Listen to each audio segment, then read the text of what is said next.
author this evening, and it is Dr. Ali Hazelwood. That's right. Ali is a cognitive neuroscientist, which we're going to get into this a little bit more about Ali's background. But she was born, let me see, in Italy, from then spent some time in Germany and Japan, and came to the US to get her doctorate. So that's exciting. And throughout the call, we're going to do, maybe if we get some time, some rapid question that will give you a little insight into Ali, which I think is fun. Maybe we'll start one off right now. Ali, cake pops or Nutella? Nutella. Nutella? I'm Italian. I have to say Nutella. I have to. Okay. Again, Ali is a cognitive neuroscientist. One of the things that I was just so tickled about that Ali and I were talking about earlier is that Ali is... and I get the whole thing. Okay, I'm sorry about that. Oh, okay. I'm going to mute everybody and then bring Ali back on because we had some background noise. So Ali, if you can take yourself off mute, I just had to...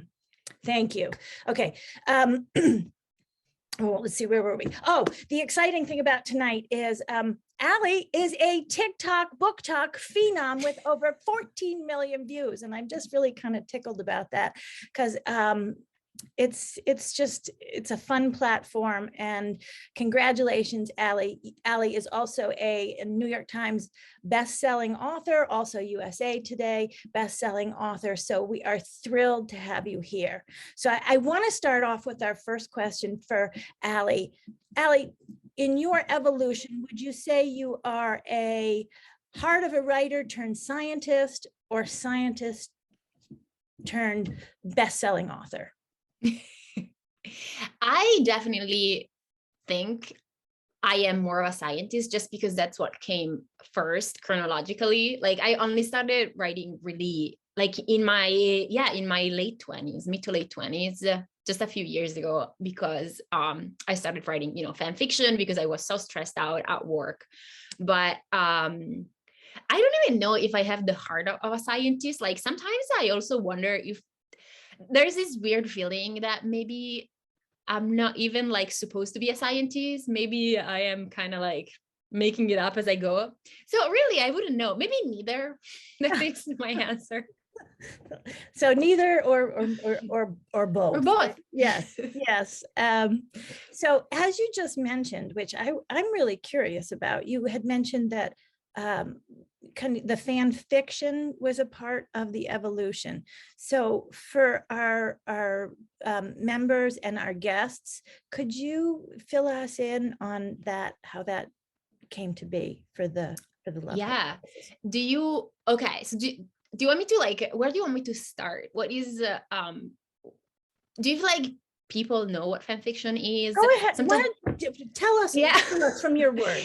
Sometimes it has happened to me, like in other things that I was talking about fan fiction, and like I was using these like super specific fandom terms, and then people were like, what are you talking about? What is happening here? So I never know where to start. But the reason I started writing was that I actually got really, really, I think it was the third year of my PhD. I was just really stressed out and I got super into Star Trek, and I was just so sad. I was really into the relationship between Spock and Lieutenant Uhura, who are two characters from Star Trek. And I just really wanted to know more about them. And there was no material, like there wasn't a whole lot.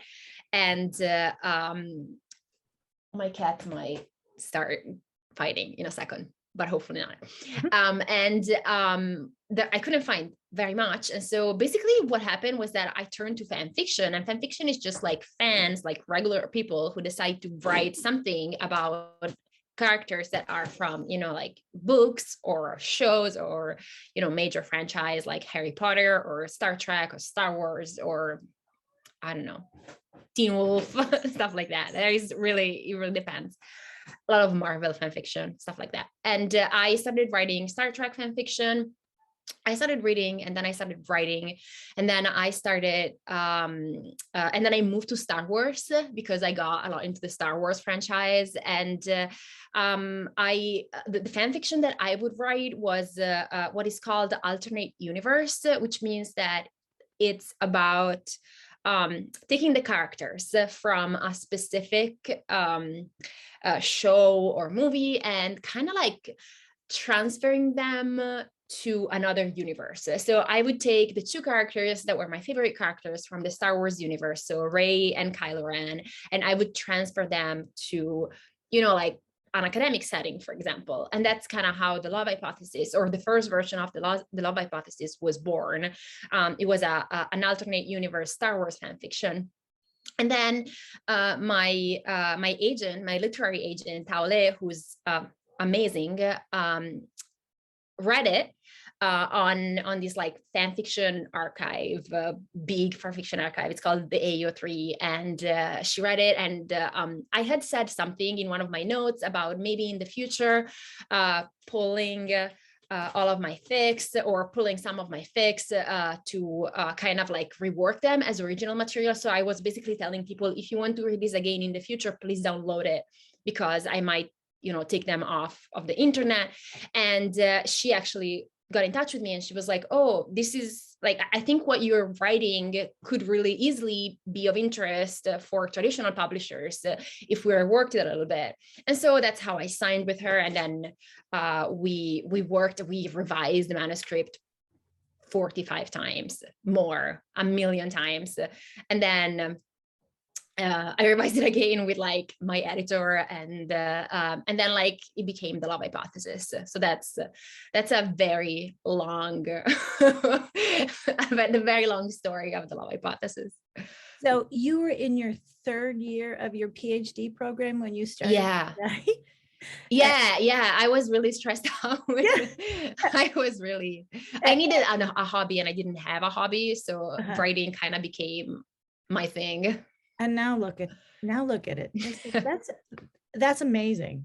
I know it was really amazing. So with all those iterations, third year to the agent saying, I think you've got something, let's move this forward in the form of the love hypothesis. How long was that?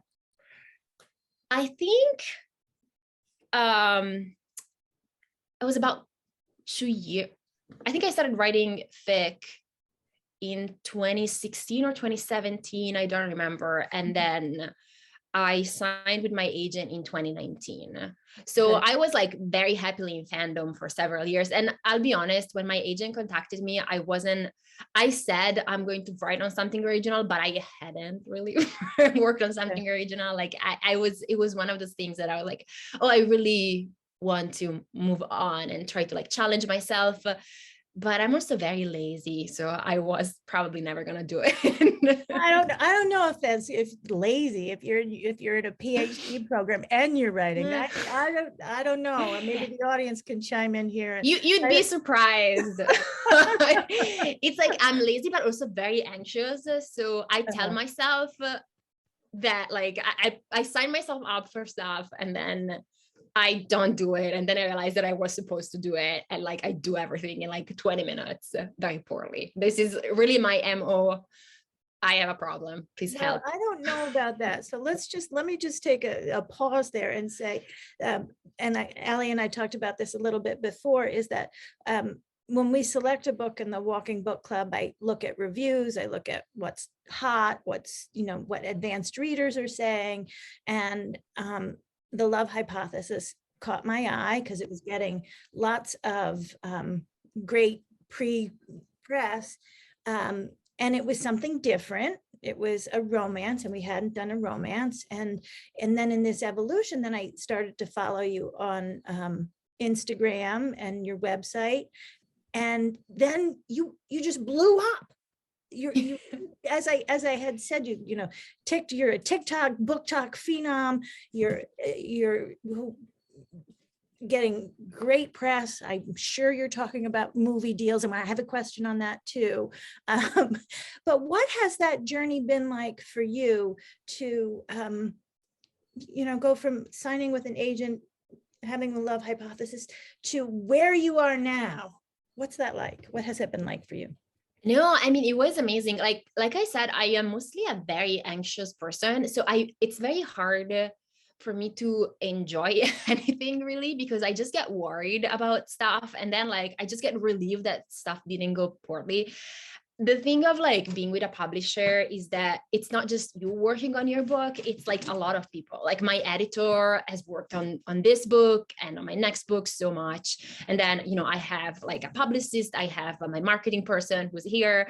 And like, I have, there are so many people who have worked on this book that I don't even know. Like, I'm assuming there are like, I don't know, copy editors that I don't know, or like, I don't know what happens, honestly, behind the scenes. My editor doesn't tell me, and it's probably for the best. So I was really, really worried that the book wouldn't sell well, or that people wouldn't like it, or that like, I was mostly worried. Like the couple of months before publication, I was just worried. I was just like a ball of worry. So just the book doing well was just really good in the sense that it was kind of like my anxiety being relieved. So that was really, that was for such an anxious person as me, it was just really nice to know that all the work that so many people put into the book actually like paid off, and that there was, you know, a return on their, you know, financial, but like also just the time and like all the investment that everyone put into the book, not just me, everyone, that it was kind of paid back. And now I'm just worried that people won't like the second book. Like now I am again a ball of work. You don't understand. This is my brain and I hate it. It's horrible. It's horrible. I hope my head. Well, I hope everybody, I want you to, if you know, towards the end, send in lots of positive messages for Ali, because we adore the book, we adore you, and we're so glad you're here. So I think it's my brain, guys. There's no hope for it. I'm sorry. No, you should. I hope you're able to enjoy it, because it's quite an accomplishment. My husband is always like, just, can you be happy about this one thing? And I'm like, no, I cannot be happy about it. I will be worried about something else. So the next question I have for you is, and I want to get to chapter 16. Did you have a favorite scene to write that you wrote? I definitely loved writing chapter 16. I come from fan fiction, so like I love writing steamy scenes. But I think my favorite scene to write was the sunscreen scene. Just because it's so ridiculous and like over the top, and like it's like a facepalm scene where you're like, oh no, I can't believe this is happening. And it's just really fun to put your characters through stuff like that. Like it's like this type of scenes that you would cackle when you're writing it, and I just really enjoy that. So I remember really enjoying writing that chapter. And what was the hardest scene to write? I definitely think so. I actually work with my agent on this scene a lot. Like there was this scene with Tom and Olive, like that's when he like assaults her and he's so horrible. I wrote a version of it, and my agent was like, you have to go harder. Like it has to be worse, because you have to see the extent of it. And like I remember feeling kind of dirty writing it. Like I'm like, but yeah, no, I mean, my agent is really, really good. Like she's a really, really good editor, aside from like a good agent. And she was just really good at like telling me how to push it and like how to make it effective. So that was definitely hard to write. And I had to like rely on my agent a lot for help. And are there any scenes that because in talking with other authors, that sometimes they have favorite scenes that get put to the side. Are there any scenes that were put to the side that you could see bringing back in some of your next pieces? So there was definitely, so through revisions, the truth is that, hi, sorry, my cat is licking my foot through my sock. I don't know why. But so there were definitely scenes that, like, here's the deal. It got revised so much that the entire third act of the book wasn't there in the first version. So there were a bunch of scenes from the third act of the book that just kind of disappeared through revisions. Like I did like some of those. Like, for example, there was a really nice scene between Anne and Olive, because in a first version of the manuscript, Anne and Jeremy broke up at the conference, and then they went back home, and there was like a really, really nice friendship scene between Olive and Anne. And I don't miss having Anne be miserable and breaking up with Jeremy, but like it was a really nice moment of friendship between them. So and of coming clean, but like there are other things that ended up added. So there's that. I think there was a scene in which Olive saw Adam at the gym, and he was like all sweaty and hot. And I do miss that scene, actually. Okay. Well, I think I might have missed that scene too. Okay, no, but it got like, that's how I decided to substitute when my friend told me with the like him pushing the tracks in. So I have a friend who's a school teacher, and she was telling me about how like once there was this, like the pickup line of cars in front of a school, like a car, something broke down, and there was like this super hot teacher who like moved the car, and she was telling us how hot it was, and I was like, can I use it for my book? That's how it went. And so I kind of moved it. So I mean, there were so many iterations of the book that, yes, there were tons of scenes that like got lost, and but I think similar things got put in, and that was fine. Good. So I have a question not only for Ali, but if, and this is kind of for everybody, if you want to chat it in, I thought it might be fun if you were to describe Olive in 3 adjectives, what would they be? So Ali, and everybody, this is questions for everybody. So let's see what our guests and our Walking Book Club members think. But Ali, what if you could describe Olive in 3 adjectives? How would you describe her? This is so difficult. I don't know.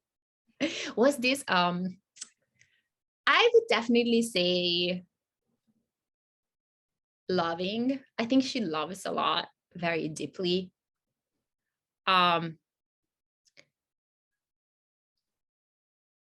Loyal. She was also really, really loyal.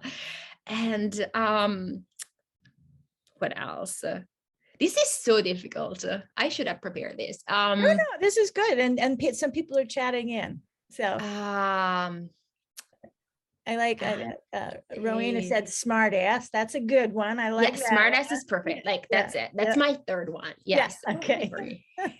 That's my third one. I have decided. Thank you. I am stealing it. Sorry. Copyright infringement. I'm stealing it from you.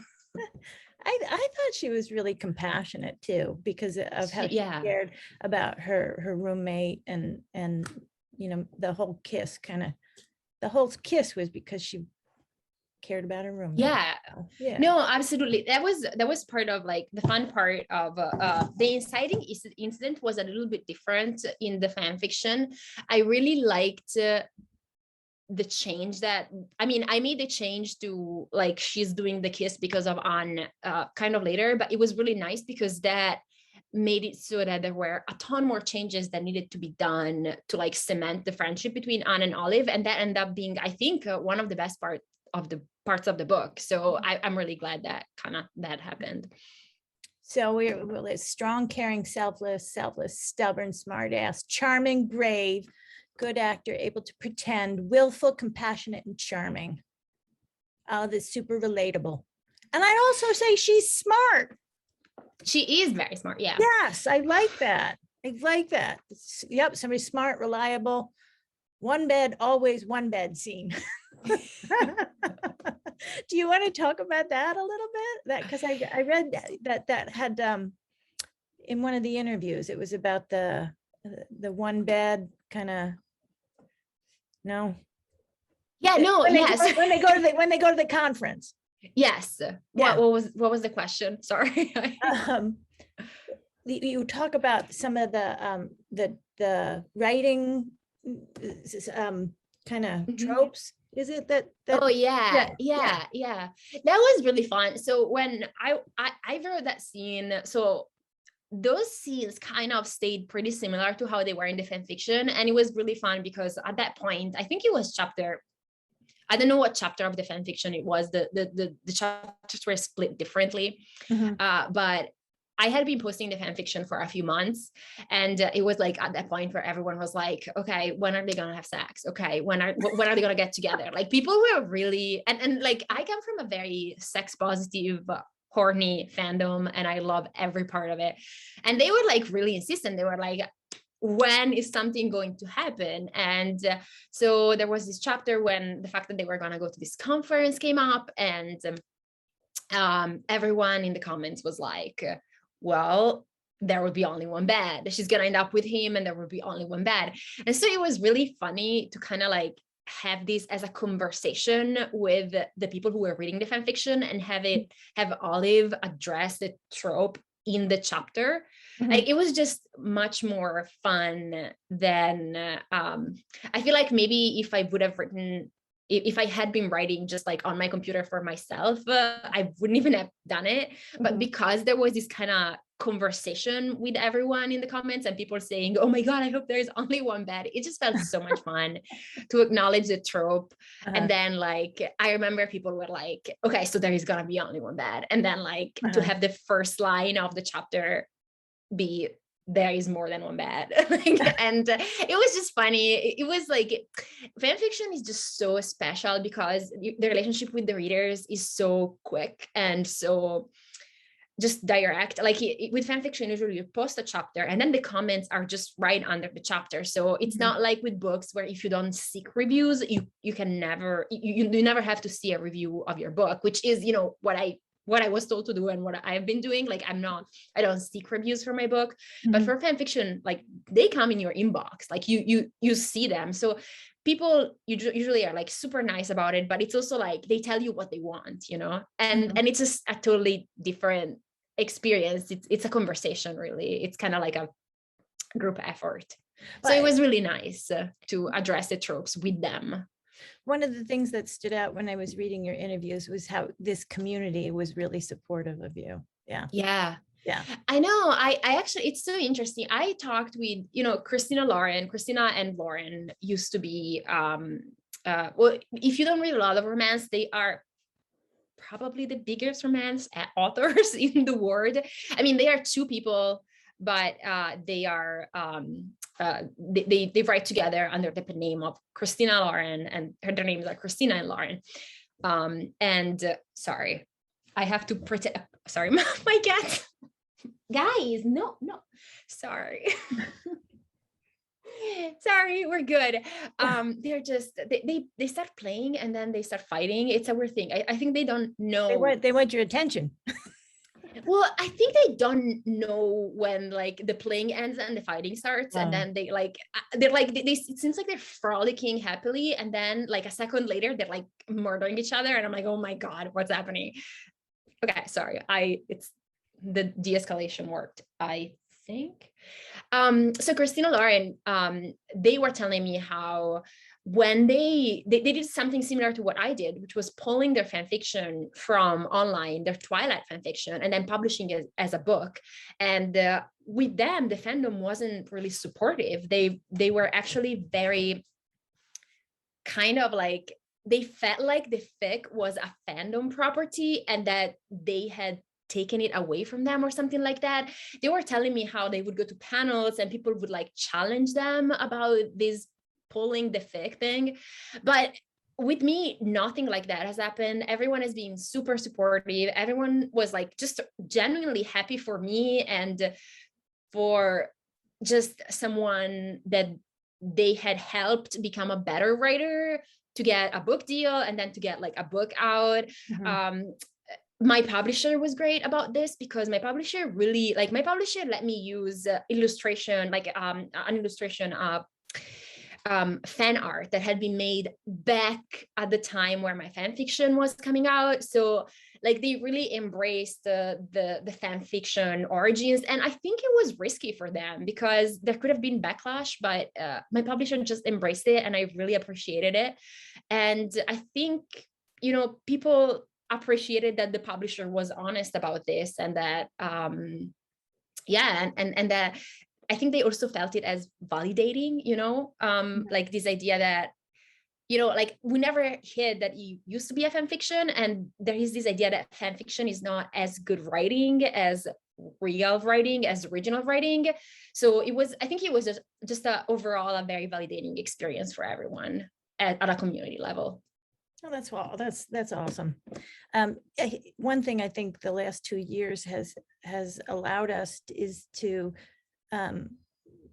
embrace the virtual community, that there is value and connection. And I know, I mean, I certainly do miss the interaction as a group fitness instructor, being in the same room, but the virtual world and the Walking Book Club has been able to connect people all over the world. So that community is really a blessing. So good for you. Good for you. So yeah. Another question then for Ali and the group. It's kind of along that same line. 3 adjectives for Adam. Okay, everybody. So chat in your adjectives for Adam. And then Ali, what would you say the 3 adjectives for Adam are? Okay, I feel like Adam is slightly easier. He's definitely broody. He's definitely honest. I think, I mean, aside from the one lie that it says, which is by omission, really, I think he's kind of brutally honest. And then, can I say cinnamon roll? I just feel like inside he's a total cinnamon roll. A cinnamon roll. Yes. So if you're not familiar with romance, like in romance, like cinnamon roll heroes are like the ones that are just kind of like super sweet and soft, but they hide it well, you know. Well, actually, no, cinnamon rolls is just like sweet and soft, and then sometimes they are cinnamon rolls inside, but not outside. But he doesn't like pumpkin spice lattes. Oh, he hates it. Yeah, that's my it's what I like. It's my one trait that I put into Adam. It's just the hatred for pumpkin spice. Oh, so you're not, so one of the rapid fire questions was going to be, you know, pumpkin spice lattes all year round. No. I really, really hate it. Like I really just, I mean, I just cannot. It's just the smell is so, Okay, so you're not at the as soon as that pumpkin spice hits the Starbucks counter, no. It's hard. No, it's really hard because my best friend loves anything that has nutmeg in it, and so it's truly, and cinnamon. So it's truly like it's a conflict in our friendship. It's hard. Yeah. So people have chatted in. Looks like a cinnamon roll, grumpy, considerate, emotionally considerate, mature, sensitive. Okay. So kind of sticking along that line, and this is a question for Ali and for everybody, because when I was looking at all the TikToks for the love hypothesis, there were a couple posts of who would play each role. So I did see a lot, and I could see it, and I want to see if everybody else says the same thing. So I wouldn't be surprised if we have an announcement from you soon that it's been picked up for movie production or film production. If not soon, who would you cast as Olive and Adam? So everybody chat your answers in. I have an idea for Adam. I don't know if I have a clear one for So Olive? for me, it's just next to impossible to see anyone but Adam Driver and Daisy Ridley, just because it started as the fan fiction. But I also know that Adam Driver is the most pretentious actor in Hollywood, so he would never star in a rom-com. And I don't know that Daisy Ridley, I don't know what she's doing. I love her, but I have no idea what she's doing. I honestly, I feel like it's I have this weird thing where wouldn't it be amazing if it became a movie, but like so many books are optioned for movies and for TV, and then like nothing happens. So it's also very hard to dream about it happening, you know, because like there are so many steps between like even writing a book and something happening.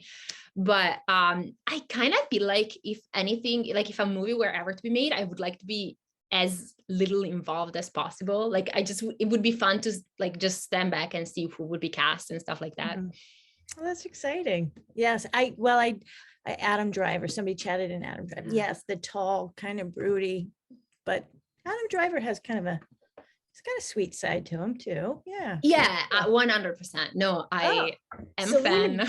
Selena Gomez as Olive. I love Selena Gomez. I love her.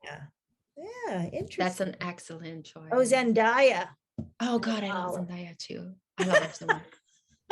See, I'm gonna sit back and let people like ask me. It's fun questions to ask. Okay, so as I had said in the beginning, and I want to remind everybody, if you have a question for Ali, please, kind of raise your hand or chat it in, and then I'll ask you to take yourself off mute, and you can speak directly with Ali, which is always a special treat. So, Isha, why don't you bring yourself off mute? And Hi. Okay, so I'm really excited because there was a very long time period when I stopped reading books because I thought that books were not my thing. And then during that rough patch of depression, I started reading the books again. And my first book was The Love Hypothesis, and it made me buy 7 more books in the rom-com series. So I love you for that. And the best thing in that entire novel was at the very end when Adam said to Olive that I'm going to go take care of this and I'm going to come back and take care of you. And it provided such an emotional security that I cried. I cried for 24 hours and I was like, okay, let's read furthermore. So I've never seen that emotional consideration in more like many novels. So how did you get that idea to put in there, because it felt like it was there, very visible. I think... So here's the deal, because I come from fan fiction, and like in fan fiction, you can write whatever you want. Here's the deal. Like you don't have like an editor, you don't have a publisher, you don't have to think about marketability. You just have to write, you just write whatever you like. And one of the things that I think I know myself very well in the sense of what I like to write and like to explore, because I got the opportunity of doing it through fan fiction. And one of the things that I noticed that I really enjoy reading is just kind of like the idea of like this ideal world in which you have the romantic interest who just decides to take care of the main character. And I know that like it's also like I know that like there are a lot of different types of romantic fantasies, and some are, being strong and being able to like do stuff by yourself, and that is absolutely fair, and that is like a fantasy for me too. But like this idea that there is this fantasy world in which there is someone who just comes and helps you solve your problems, even though it's probably not the most independent or healthy fantasy, it's a big fantasy for me. And like I enjoy reading this type of like, heart comfort fan fictions in which that's something that happened. Like you would have someone, come and take charge and help solve the problem. So it was something that I really wanted to put in the book. I think it's just, I don't know. I think it goes back to the fact that I'm so lazy and I like people to do stuff for me. It all goes back to that. So Sharon, if you want to bring yourself off mute and ask Ali. Hi there, can you hear me? Yes. Okay, great. I'm Shireen. It's so nice to meet you. So my question, I guess I have to step back a second. One thing that I really, really loved about the book was that yes, it's, because it's a romance novel, there is this quote fantasy element of it, but it felt so real and relatable. And my question for you is, what was that process like in terms of, kind of marrying the two things together and trying to be realistic about it, but also still trying to have that romance fantasy aspect? Yeah, I think a big part of it was just really lucky. I feel like when I was writing the book, I was like channeling a lot of my issues with graduate school and with academia. It's something I am in academia, and there's like I really like the science, but I'm gonna be honest, I don't really like academia as an environment. It's really frustrating. So Sure. I feel like I was putting a lot of like detail, like everyday details that I was struggling with or that I really did not enjoy as part of the narrative. So I mean, I think maybe that's what grounded it, like the fact that there is like, the everyday stuff that is really hard to deal with, like, grant rejections, or like you go to seminar and there's not a seat and you're tired and stuff like that.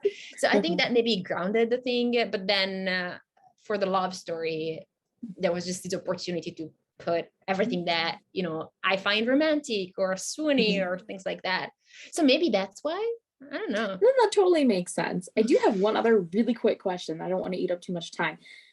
What's the status on purchasing signed books?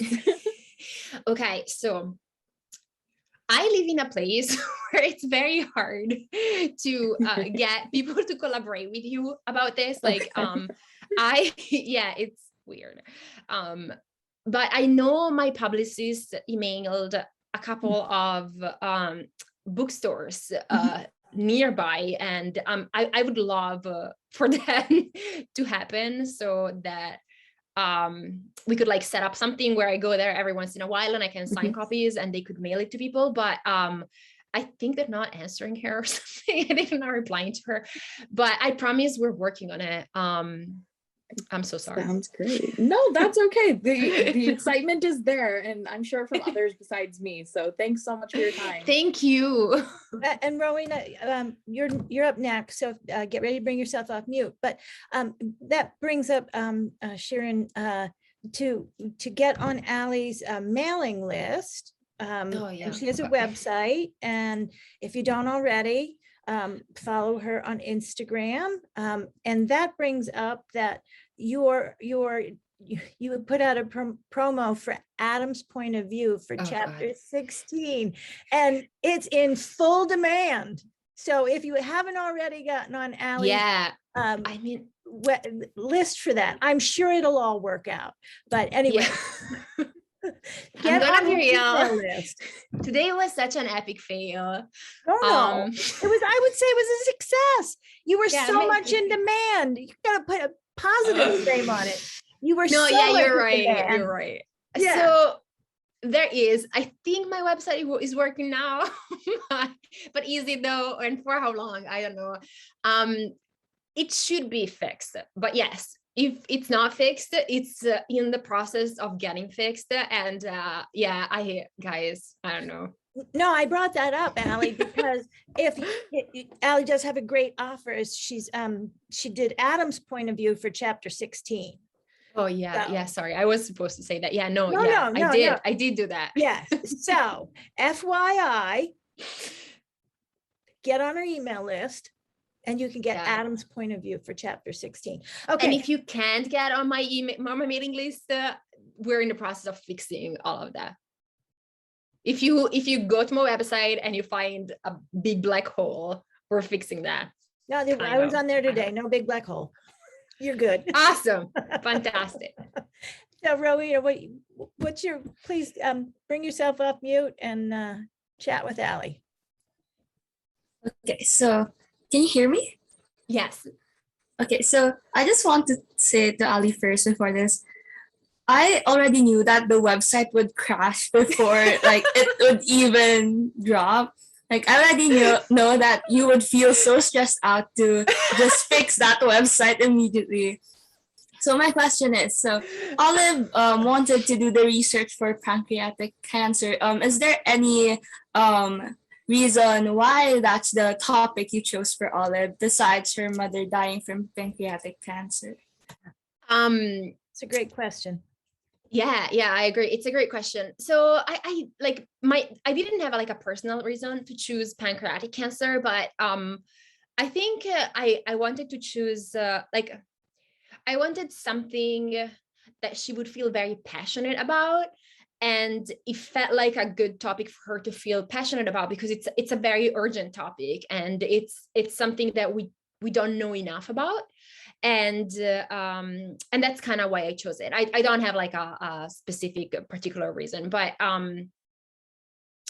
it all came out. So I have so many really good friends that I met through fandom and who have been with me throughout this whole process. That they like better read my stuff, they helped me with my website, and there was this really good friend of mine who has cancer herself, and her mother passed away from cancer, and like she helped me a lot in terms of like figuring out how to phrase certain things, or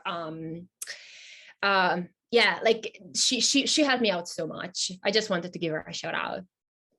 Love you, Lucy, even though you never see this. That's it. But.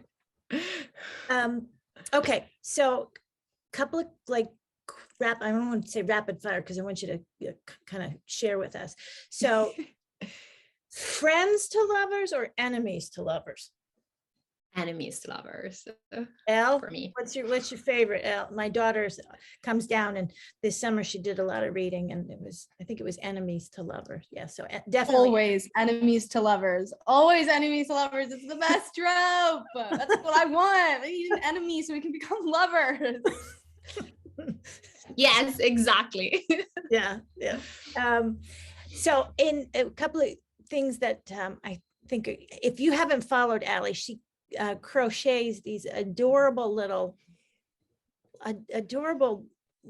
crochet. You did some characters, and I think what your latest was the maple leaf, but oh yeah, I did a maple leaf for my friend Jess, who lives in Canada. She has 2 kids, and I made like a flask for one of the kids and a maple leaf for her other kid. Yeah, they're really cute. And FYI, everybody, you've probably seen Ali's cats pop their head in, and certainly they've been on the call with us. I hope I planted a seed for Ali to crochet little hats for the cats. So maybe I do love it. That is, when you put like an item of clothing on a cat, there is that like look that they give you, like they really hate you, and I treasure it. I just love it. I love that like moment of intense hatred. It's very cute, I think. Yeah. Well, I was looking on TikTok today, but to follow yours, there were cats with hats on, and crocheted hats, and I was like, I hope Ali does that, because your little beings are so cute.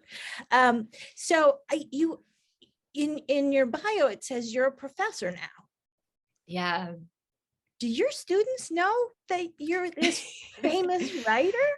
I mean, Ali, well, Hazelwood is not my real name, so I want to say no, but there's a weird don't ask, don't tell moment right now in my life. I don't think they know. I feel like someone would bring it up if they did. Yeah, I don't know. That's pretty cool. Yeah. Oh, what is it? Those is it? I guess it is TikTok where you have those students that come on and they found their teacher. Have you seen some of those? Like, no, is it a thing? Oh God. Yeah. Now I'm scared. Okay. Oh God. What I also found interesting is you're a cognitive neuroscientist. So what a little bit more about you. What exactly is that? So cognitive neuroscience is that branch of neuroscience that is particularly interested in the relationship between brain and behavior. So what I do, like my specific, like my specialty, is I take people and I put them into different neuroimaging settings. So like, for example, you might be familiar with fMRIs or MRIs, you know, like the big magnets, you put the head in, and then usually I have them do something, and then I look at what happens in their brain while they're doing this thing. So what I do really is mostly a lot of really sophisticated and complicated statistics, because all of these requires a lot of, you know, like numbers to analyze and compute and figure out. So that's like, I feel like when I say that I'm a neuroscientist, people expect me to, like, you know, dissect brains in real life or like work with rats, but I work with humans and I work with neuroimaging a lot. Well, I guess that's what I do.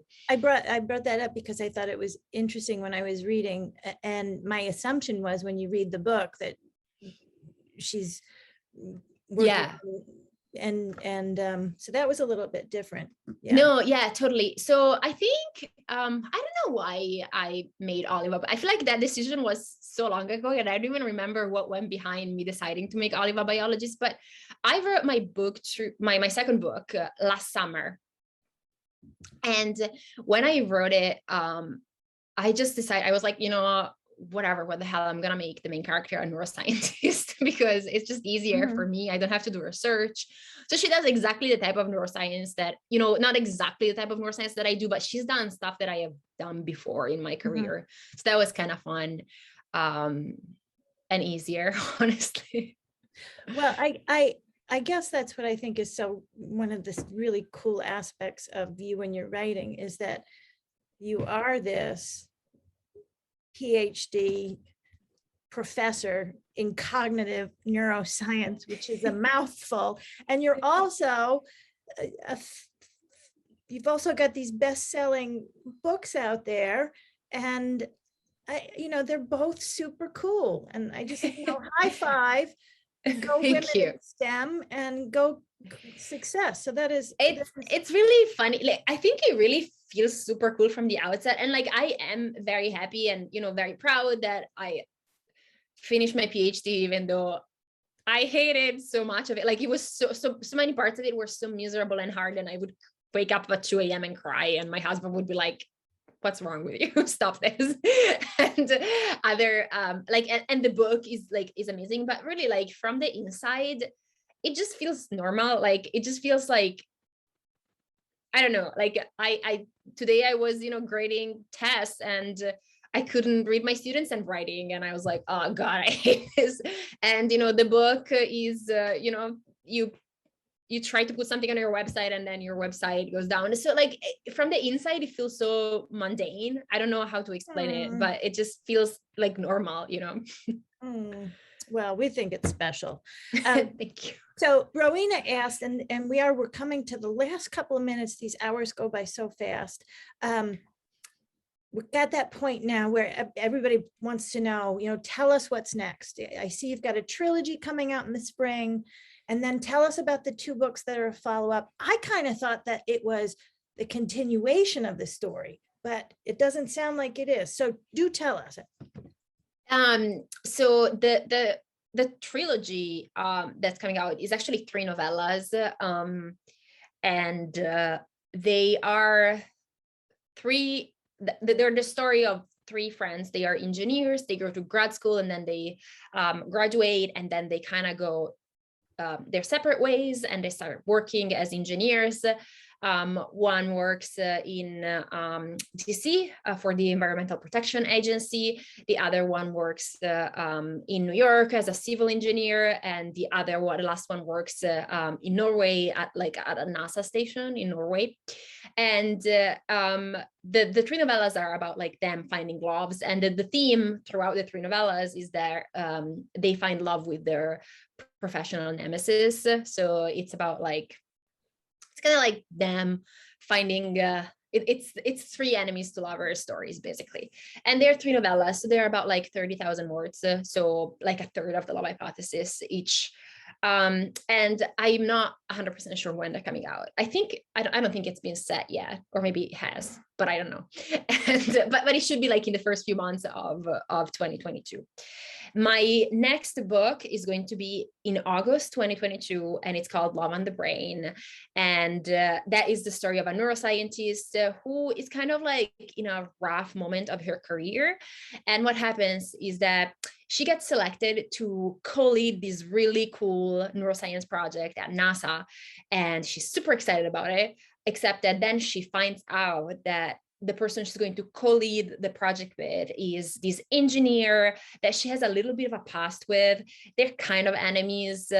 She's convinced that he hates her, but maybe he doesn't. That's the that's the thing, and that's the book. My third book it's not exactly written yet. I'm writing it right now. Well, I haven't been writing a lot, but I should be writing it right now. And I am hesitant to say a lot of things because I don't think my editor has accepted it yet. And so if it ends up being what I am writing right now, it's about two physicists, theoretical physicists and an experimental physicist who end up kind of in the middle of a job search, which is kind of when scientists interview to get academic jobs, which are very hard to come by, and they're kind of like rivals in a weird way. So I don't know if that's what the book is actually going to be, but that's what I'm writing for now. Hopefully, I don't have to toss out several 100,000 words of writing, but we'll see. Isha, I see you have your hand up. Do you have a quick question? Yeah, hi again. I'm so sorry. I'm just like really excited to talk to you over and over again. No, I'm also very excited. Okay, so basically I wanted to write a novel because like I'm in college and they're like asking us to choose a career, to be serious about it. So I decided to maybe give writing a try. And I have this amazing idea. And as you said to my answer to my first question, that most of our writings are about our emotions or what we want the world to look like, right? So I have a perfect idea and everything. But every single time I write it, I'm like, okay, I'm not going to do it because it's like putting in too many emotions for people to read. Isn't it like being, disclosed to everyone? I like reading a lot of emotions, just like I love it. So I would encourage you to keep on writing your emotions. Honestly, I love it personally. Like I cry so much when I read. I get really emotional. I get angry. I love it. So I would encourage you personally. I do appreciate reading emotion, and I feel that when people shows emotions, that's very like strong of them. Like they show like strength and stuff. But I feel like if I show that, people will judge me. I don't know, maybe I have this wrong mindset or anything, but because of my mental health history, I think that's the case. And I just would like some words of motivation from you. No, I get it. Like I also get like, oh, are people going to think that because I wrote this thing, I think this thing, or like, I don't know. I get it. Like it's very disarming in a way to write something because you're putting so much of what's in your head, of what are your hopes and your fantasies and the things that you like, that you dislike on page. Even if you're writing other characters, it's still something that comes from your head. It is very hard. And I honestly really think that doing this like in a way that was like I went about this in a very gradual way. Like first I started posting fan fiction and no one knew who I was. And then I started posting fan fiction, and then I had some friends in fandom though. So people were starting to kind of know who I was, but like they didn't really know me in real life. And then like this devolved to like me having monthly meetups with my friends from fandom and like they are literally my best friends and they know exactly everything I write. But I totally get it. It's very hard and you feel like naked in a weird way, but I think maybe that's kind of our strength. Also, really, as someone who also has a very challenging mental health, like I am, like my struggle with anxiety is like, and I am medicated for it, and yet here I am, a ball of anxiety. Like I understand what you're saying, but I think I would encourage you to think of how many people are going to see themselves in your book and feel seen and understood more than people who might like judge you or something like that. Because I mean, those people are always going to be there, but screw them, honestly. Aisha, thank you for your question. Ali, thank you for your motivation and your inspiration and your kindness. Everybody, I want to thank you for coming. Can we get a group picture if you'd like to? I'd like to get a group picture of us all. So if you are open to it, and take yourself, put yourself on, take yourself off, put yourself on camera, and we'll take a picture. I got to put this down so I can take a picture. So if you want to come on, we'd love to see you. I'm going to take a picture right now. 1, 2, 3. All right. Ali, thank you so much for giving up. Can I have like, this is literally super weird, but like, I just saw this book because I have it right here. If you guys like romance, I want to recommend this book. It's amazing. It's from Lily Vale, who is an author, and like, it's about like someone who's a lot into like, restoring furniture and like flipping houses, and it's about like a love story and people who kind of like get together while flipping houses together. It's a fantastic book. So I know you said that usually guys, you don't read romance, so if you are thinking of reading more romance novels, this one is amazing. Well, one of the questions that we do ask is, what do you recommend? So thank you. You just answered that. That's fabulous. I have more. The Boyfriend Project, please. And also an excellent book. I am just hoping all of these books. I think this is the end in terms of books that I have on my desk. So that's it. And by my desk, I mean this thing. It's not really my desk. So follow Ali on Instagram. You can also, I would also love for you to follow the Walking Book Club. If you are a guest here tonight, we're so glad you joined us. I hope you'll come back for more. I hope Ali will come back when the next project releases. And I want to thank everybody for coming, and thanks for the Walking Book Club members. I see a bunch of familiar faces and names, and I'm so glad to see you again. And thank you, everybody. Have a wonderful Thank you so evening. much for having me. Bye, everybody. Thank you. Thank you. And Ali, I will send over, I'll send over the comments then. And I always find the end of these a little weird, kind of dropping off. So I'm used to it through like Teams classes and Zoom classes where like there is this weird thing of people trickling out, and then usually like a couple of people stay on because they weren't listening to class. It's pretty funny. Okay. I'm like, all right. Well, you're here, huh? I really appreciate you saying yes. It was a fun hour. It was so much fun, honestly. Thank you guys so much. It was so much fun. Sorry if I ramble. I don't really have a mouth filter, so it's a problem. And you were honest and inspirational, and it was a real pleasure, and I can't thank you enough. And knit some hats for your cats. I will, I promise, and I will send you a picture. Okay. All right. Thanks, Ali. Thanks, everyone. Thank you, everyone. Bye-bye.